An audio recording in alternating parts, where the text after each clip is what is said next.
This podcast is brought to you by Penji. Penji is a creative subscription service that gives you access to pre-vetted, agency-trained creatives from all over the world. From graphic design to illustrations to social media management and web development, it's all included for one monthly price. It's time to say goodbye to the hassle of searching for top-notch creative talent. With Penji, you get quality and consistency delivered right to your inbox every day, carefully crafted for you by humans. So meet your new creative team today.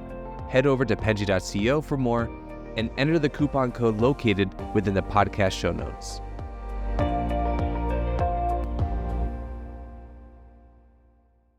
Okay, Jared, I'm going to ask you some would you rather questions. So the first one is, would you rather have to sing everything you say or dance everywhere you go? Dance everywhere I go. I like to dance, and it would maybe create efficiency. So Maybe. I feel like if there's no space, it would be complicated. I would sing everywhere I go, but I feel like I'd be so obnoxious, everyone would hate me. fair, yeah. That's kind of my main reason. I Yeah. was gonna try to act cool. I also have two kids, so I do kind of have to dance around them or carrying them at times. So Pretty you often. kind of already do it. Yeah, yeah. So would you rather always have spaghetti for hair or maple syrup for sweat? That's disgusting. Both are disgusting. Yeah. Spaghetti hair, I guess. That seems Yeah. easier to maintain. As long as it doesn't have sauce on it. Yeah, Anyway. Yeah. yeah. That's Maple syrup is like you're sticky all the time. yeah. And last question. Would you rather have a rewind button on your life or a pause button? Oh, that's a deep one. Um, think it would be well, I guess a quick question is with the pause button, do you get to just like pause important things and do stuff, or is it just like you have to hit pause? You can hit pause and like collect your thoughts, I guess. Okay. For whatever situation you're trying to figure out. It would just be a pause button. I always look back and think of things that happened that set me in different directions and um realize I'm more than stoked where I am now. So I never want to rewind and do anything different. Just maybe sometimes hit pause and can control the anger.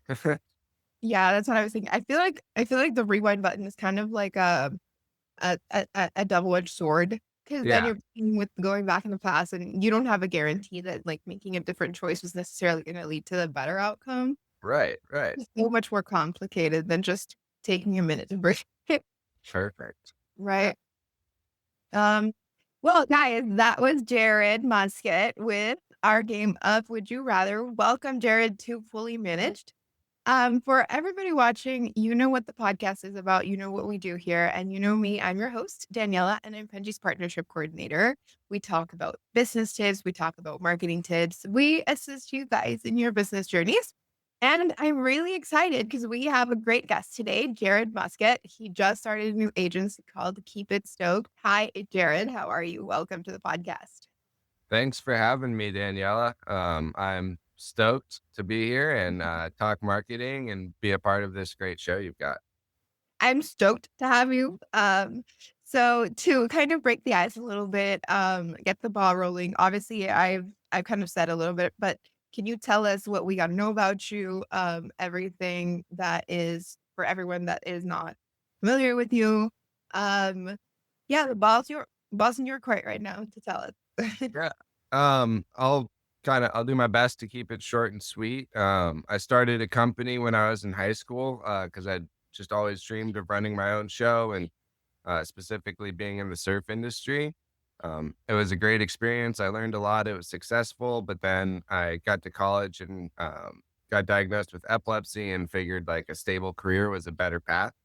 And I went that route and I got to have an amazing career with I first worked at Surfline, then Billabong, after that Patagonia, and then Bragg in the marketing world. And it was a great experience. I learned a lot because there was a lot of different agencies, different times. I started with social media before there was such thing as an algorithm even. So it was a fun, great learning experience. And in the end of February, I was laid off, and I thought about looking for a job. I've got the strong resume, but then I remembered my time in high school, and how fun it was to run my own show. And after 13 plus years in the marketing business, and with the experience I have, I'm excited to start Keep It Stoked and make something epic happen. Oh, I was muted. I always do that where like I mute myself and then I forget and then I start talking. But I think it's awesome that you took that leap. I feel like someone told me one time that kind of getting laid off is always a like kind of a stepping stone for everybody in their life. Like you have to experience it. And it usually is like a pivotal moment. And I feel like that is I don't know if I believe it 100%, but I do feel like I see a pattern of people that have experienced that, kind of being able to reframe their life. Because I feel like sometimes, like, quitting is scary, so when, like, the job does that for you, you kind of are put in a place where you have to evolve, if that makes sense. For sure. And I think it's, the a big thing that I live by is challenges or opportunities. I talk a lot about it on my website and on my social media because of my battle with epilepsy and how I found unique opportunities with that challenge. And it's the same way I saw the getting laid off was, all right, here's a challenge. What tools, what opportunities do I have to use this to create something better for myself? And I've got 2 kids. I want to work remote. And how could I make that happen? And the best idea was take it into my own hands. Yeah, I think that's great. And I think it makes you I think getting experience before actually, starting something is also great because I think when you see how someone else runs things, it can really help you with when you start your own show, right? Or not even maybe just knowing how where your strengths lie and being able to start something already aware, like, "Oh, this is what I'm good at," I think is also a great starting point. Yeah, it definitely was helpful. The most helpful thing really has been Steven Johnson and Jessica Bloomberg and a couple other people who've gone through similar situations or started their own agencies have been so open to having quick calls, giving me feedback on plans and all my work. Like they were just allies in helping me build what my plan and goals will be and confidence too. Like it was really amazing to have peers in the marketing space, different specialties than mine, but they were there to help me build and are consistently here, like giving me advice and ready to help. So that's truly amazing. Like I can't thank them and the others enough. Yeah, I think that's great. But to kind of get in a little bit into the groove of the show, we have a great episode planned. We're talking about some really cool things, and we're talking about a topic that's very interesting nowadays. Um, I think a lot of people are sort of partaking in this in the world of marketing, and that is social media. I think social media is revolutionary. It has revolutionized the marketing game in general. And whilst we see a lot of companies sort of trying to dabble into this, I don't think that you can be a business owner nowadays and not be in some shape or form on social media, even if it's just a little bit. But I'm curious about how you actually measure whether what you're doing on social media is actually going to convert. It's actually meeting marketing goals. Um, I see a lot of businesses kind of just throwing spaghetti like at the wall and seeing what sticks type of thing. Um, and I want to hear your opinion on that. So I'm gonna make um an analogy here. What I'm gonna do is I'm gonna go into the surfer mindset and look at every social media channel as a different type of wave. And within each type of wave, there's the organic version that you are playing against a crowded lineup in. And then there's the paid version where you get to own a little bit more of the crowded lineup. You're a top leader. And so there's two different opportunities with every single channel, and every single channel provides a different goal type. If you're looking at Facebook, you're looking at an older demographic that lives on Facebook, and you got to understand what the story you're going to tell them on organic versions and the types of stories you're going to tell them on paid versions. And there's different goals with it. For Yeah. organic, engagement rate, community growth rate. On paid, you're going to sit with concern for ROAS, CPM, CPC, the standards, but it's also going to be different if you're going after awareness, consideration, or conversion levels. And so it's really the importance of social media is understanding the vast depth of it and getting a team or getting a agency help to truly align what you're going to do with each channel, because you have so many opportunities, but you have to be very specific with which opportunity it is. And then that will in turn be the measurement of business success. Your conversion is the easiest and first level of business success measurement via social media, but it's not the only one. And it's not where all of your budget goes to. It's a growth process over time. That's that. I think the analogy to like waves is really cool. We do a lot of surfing where I'm from, so I think I really kind of resonated with me. But what I'm curious with is like when you have a business that is kind of smaller, because I think this is what happens a lot. Or at least a problem that I see people face is that when someone is kind of getting started and because they're getting started, the budget is a lot more limited. Um, and they kind of want to put all of the efforts of marketing into social media, right? They want to get viral on Instagram or TikTok or whatever. And then they're doing it a lot into organic content. Um, and I think sometimes I think it really depends, at least for me, that's my opinion. When I see businesses, I think maybe you should have invested a little bit more on like paid ads, or you should have put that money that you put into um SEO or whatever, right? Like, cause it feels like this business is more suited for that. And then there's other businesses that I see that I'm like, okay, yeah, it makes sense, because I also feel like organic content is just cheaper to make. You really Yeah. just need like a 15-year-old making videos for you. But that's a No, joke. Yeah. I think you're correct. You're correct. But again, there's variation within a industry and business type. One of my first client is a contracting agency, and we are going to spend money on Meta and Google right away. Um, with a heavy split towards Meta, actually. And the first level of that is an awareness effort. We're not going to try to get someone to call him and over the first 3 months. We understand we're going to have to get a larger network Yeah. first. And the content building process is going to be a fun detail done by a little bit more older than a 15-year-old, 21 or so years older. But Yeah.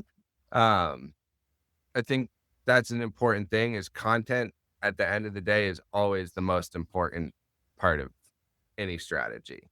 And so when it comes to social media, understanding your goals and then setting your plan, and while your plan is in action, being able to analyze the data that your Yeah. content is producing is key to being able to be quick to your toes to make slight adaptations on whichever channel and whichever way to go make sure you hit those goals and can create better goals every 6 months, every year.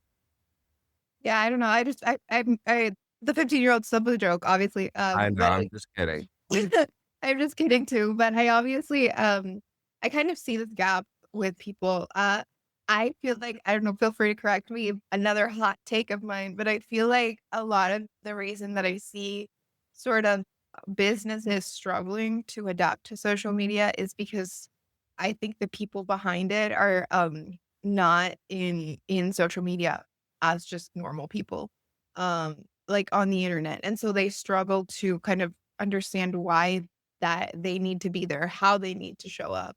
Because I feel like there's a lot of like things that are very marketing sort of mindset that you have to have. But I think there's other things that you need to also understand what the vibe is, for example, on every platform, right?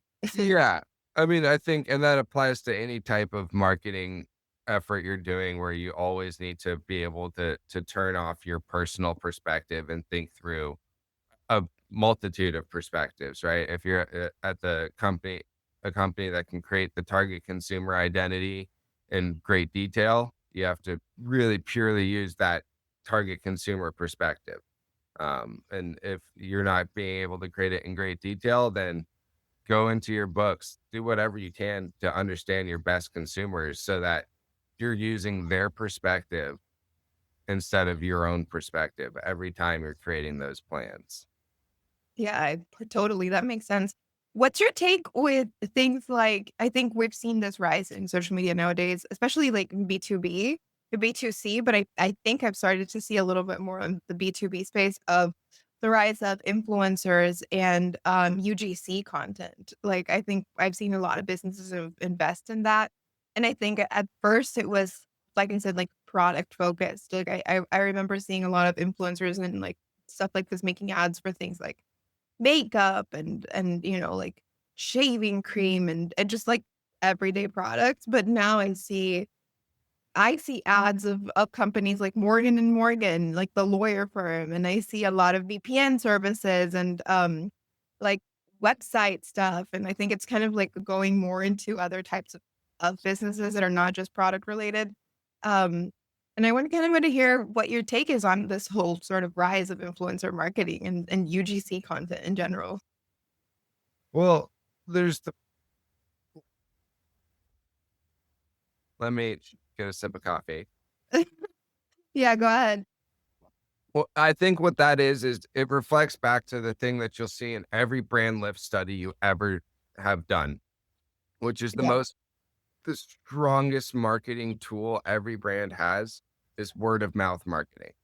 Yeah, that's Word true. of mouth marketing, right? And so with the digital media, you have an opportunity to put a word of mouth marketing feel to the content that you're selling or your service or your product. It doesn't matter which it is, but word of mouth is what brought me to the agency that I'm having help my accounting, right? It wasn't the ads I saw on Instagram. So there's there's an importance to word of mouth, how you shape that word of mouth and bring that word of mouth to a consumer. There's so many varying forms of that. Influencers is it's a unique opportunity. I've always thought influencers are interesting because they were relatively new in the title of influencers to me when I got to brag. But at my previous three roles, Surfline, Billabong, Patagonia, there was team writers and ambassadors. Like we had contracts with them that worked with them as influencers before being paid as influencers. Yeah. Uh, so like I saw that evolution and it's a fun and interesting evolution, but I've always seen them as like, you want your influencers not to be one-offs. You need ambassadors. You need ambassador word of mouth creators is who I personally see as the ideal influencers. Yeah, you want like I also feel like you want someone who is loyal to your brand and Yep. understands that a little bit. I feel like my what I see a lot of influencer stuff happening is just you can tell when the person making the video on the product or the service just wants to get their bag. Um Yeah. like there's no loyalty to the brand whatsoever and they're just reading a script. And I feel like these type of ads, it doesn't matter who you're putting it in front of, are kind of not going to be successful. I'd always suggest that we're not always, you should never put forevers, but, I would strongly usually suggest that influencer budget gets spread over long-term contracts at lower follower counts than quick big hits with high level influencers. Um, Yeah. the goal of an influencer is loyalty and word of mouth. Um, you want them to speak highly of you on your channel, not just when you pay them, but they will do it organically and they tell their friends because you've created that good of a relationship. Yeah, I think so too. I agree. I also don't think that every brand necessarily is going to thrive on influencer marketing because you have to think about the people that are consuming influencer content. Yeah. Uh, I've seen a lot of brands trying to do that, and I guess some of them can get brand awareness, but I feel like not everyone is going to get much conversion out of it, if that makes sense. Again, it all falls back to understanding your consumer. Like, Yeah. is that influencer type gonna be someone that influences your consumer to go purchase? Or is, like, I think of I think from my personal perspective, often, like, would someone like Bruce Springsteen, for example, buying this product make me want to buy the product? I love his music, but no, I don't live his life. I'm not going to go spend that, right? Like, you got to think of who you're trying to get to Yeah. purchase and make it as relatable as possible. Uh, Yeah. the It big can't be big brands, they can go after those big people that just keep people remembering them, but not a lot of brands got very few brands can do that. Yeah. I don't know. I mean, I feel like if you have a big influencer kind of really loyal to your brand, that might be really good. But I don't know. I feel like a lot of times I see more often than not, I feel like they're just trying to get paid for the sponsorships more than actually being loyal to a brand. I feel like a lot of people who are promoting products nowadays don't even use them or know what they do properly. They're just like, buy this thing, 20% off. So, I think that's something you take account into a brand because you don't want to fall into that spectrum of just kind of being that whatever brand that they read to their followers or readers or whatever, wherever they are being an influencer. 100%.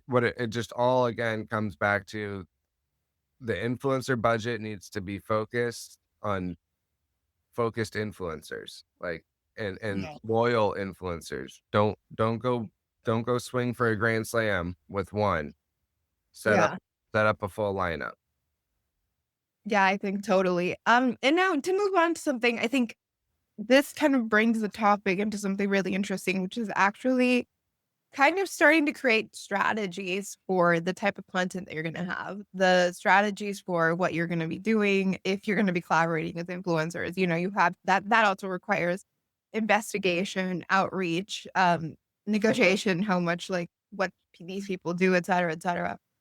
Um, when you are doing that, right? When you're trying to figure out how to plan your social media, whether it's going to be organic, whether it's going to be paid, whatever it is that you're doing, how do you actually, sit down and do that? Especially now, I think with video kind of being the dominating thing on these platforms. And not everybody necessarily being comfortable with video. I think it was easier before when we would just be like having still images on Instagram feeds and blog articles and stuff like that, and now it's like, you wanna have a short form video of some form. Um, how would you actually recommend this to especially business owners who are not into it, and don't wanna do stuff like this?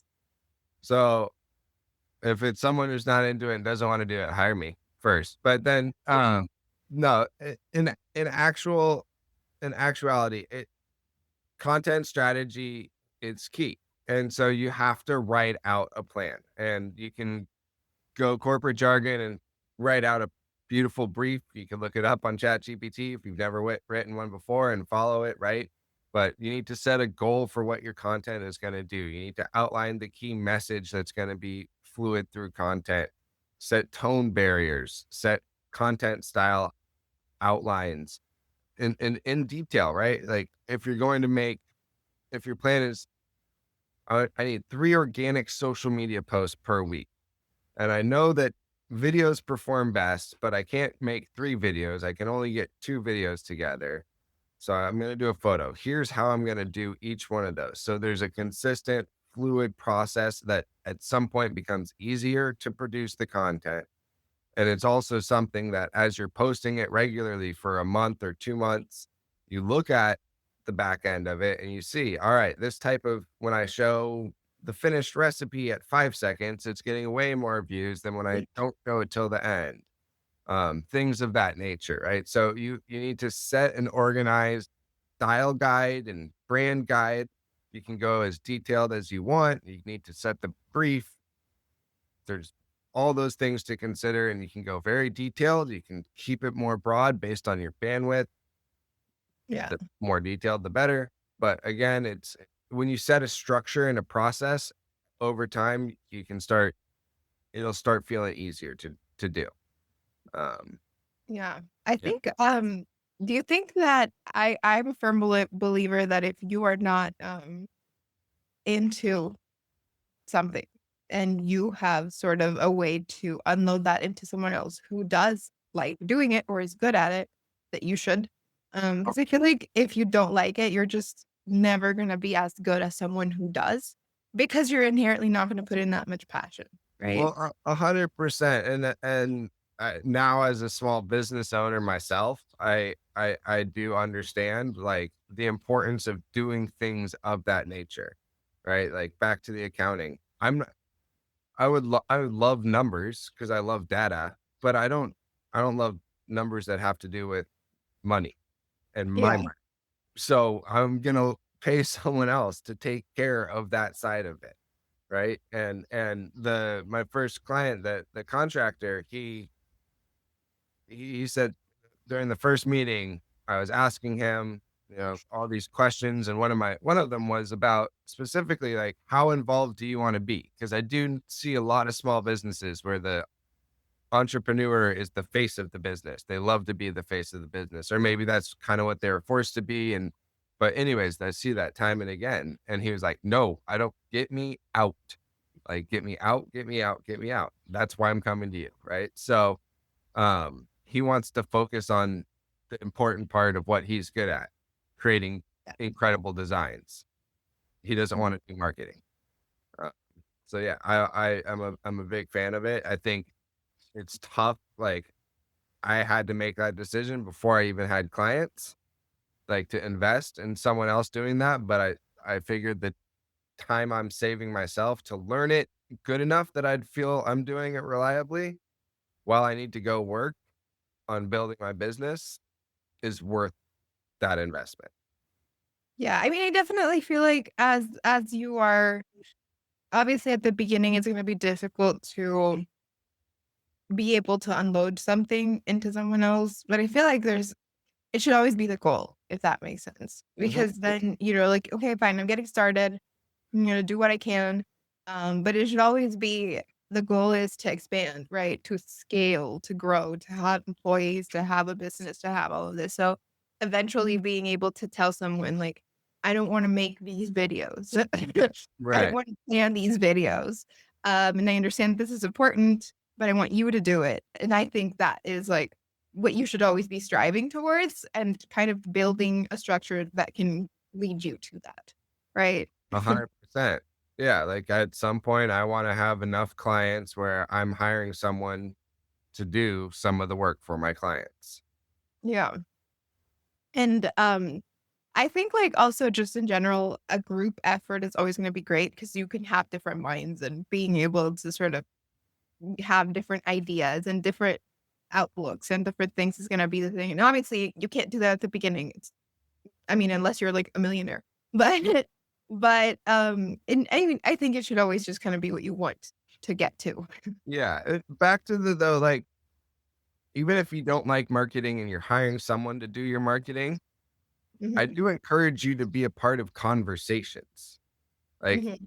back to that man, Scott, I gave him a very detailed questionnaire after the first meeting, asking him extra specifics. And when he first saw it, he was like, I don't know, man. These are things I don't know how to talk about that. Like, I don't care. You don't need to talk about it like you're talking marketing. Talk about it however you're talking about it, because you've got a perspective that's important for creating things that you are also going to like. Right. So you need to be involved because they have an idea. They might not know how to say it in a marketing mind, but they know what they want their business to be Yeah, known like, as yeah. and be a part of. So they can, so you also need to create a relationship with that agency or partner or team. That's like, they can hear your point of view and you're not stepping on them. You've got trust in them to do what they're great at. Yeah, no, that's totally important. I think it makes sense because I feel like a lot of times that's a tricky thing of like thinking that, oh yeah, I don't care. You would do it, but you still need, I mean, if it's your brand, you need to understand what do you want your brand to say though? Because Yeah. yeah, if you kind of give that person free range, they might do something that you don't want to. Um, 100%. Yeah, I heard a story about this business owner who had asked, like, this was my friend's experience, that, like, he asked her to do a logo, and he wanted, like, tribal themed logo, and then she did the tribal theme, but this business owner, he was religious, he was Catholic, I think, or Christian, I don't know. The point is that when he saw the logo, he didn't like it because he thought that it was, like, not adhering to his Christian values and his business. For him, that was important. Um, and so he had her do it again, right? And then he was like, "No, like I want it tribal, but not related to other religions." Um, and she does it again, and then they kind of have this whole process of of every time him kind of rejecting the logo because of something else, and then she ended up telling him like, "I need you to be more specific because you're just telling me these vague things, but you're Right. not telling me like exactly what it is that you want your business to be, or like I didn't know that you didn't have these goals when you asked me for this logo, right?" And I think that conversation would have probably been very important to have. Even if he wasn't a designer, he doesn't wanna do it, he doesn't wanna worry about it, he should have still been able to have that so that it would have made the process of designing this logo a lot faster. So it kinda reminds me of what you were saying. Yeah, and so that's why I've created this, like, my onboarding process is making sure that there's detailed questions I'm getting answered upfront, and if their effort to answer them doesn't clarify it, I'm going to ask it again in another way. Because one of the agencies I've worked with in the past, they had this great onboarding process, which I honestly partially adopted in certain varieties. I'm a small agency, they're a bigger agency, so I can't do everything they did, but it was great in terms of what they did to make our team tell them what we thought our brand was. And Yeah. we get like thinking specifically of that logo example. We had to give them screenshots of things we liked that inspired, like all these different types of screenshots to help them pic picturate where our minds are. Uh, so it it's a tricky thing. It's always going to be a slightly tricky thing getting the exact details, you know. So creating that relationship is important. You're back on mute. I'm sorry, I'm so dumb. Yeah. In that guideline, because I mean, I understand where you're coming from. Because if like I said, like if you ask someone to make a tribal logo and that's all you ask for them, you're kind of leaving it up to the interpretation of that person and what they feel is tribal versus Yeah, what you feel, you know. And so then that's when the discourse is going to start to come in because you have different things in your head. So you need to make sure that you're putting into that agency or that person's head what it is that you want in as many details as you can. for sure. Well, Jared, I think this is a great way to end the podcast. I had such a great time talking to you. But before we end it, I do want to give you the space to promote anything. If what we spoke about today resonated with anybody listening, with our audience, I want you to have the space to tell us all. Cool. Yeah. So I'd obviously, yeah. I just started Keep It Stoked. It's a brand and social media marketing agency. What I provide is consulting services, whether it's building your brand tone and guide and your brand marketing strategy overall, content strategy development, and social media strategy.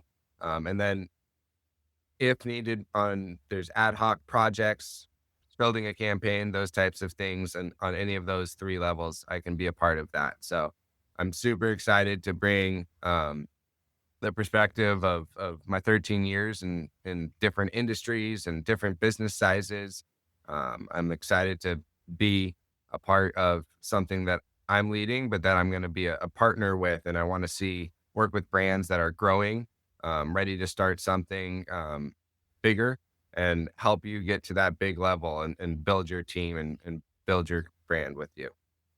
Awesome. Yeah, I will be adding the links to you, to your website, to your LinkedIn on the description so that people can easily access it. They can go and talk to you.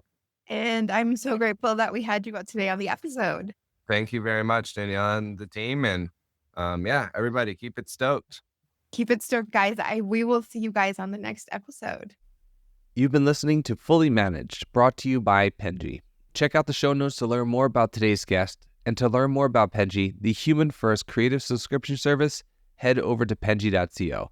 And by the way, if you're still listening, it would mean the absolute world to us if you were to share this podcast with a friend and, of course, subscribe.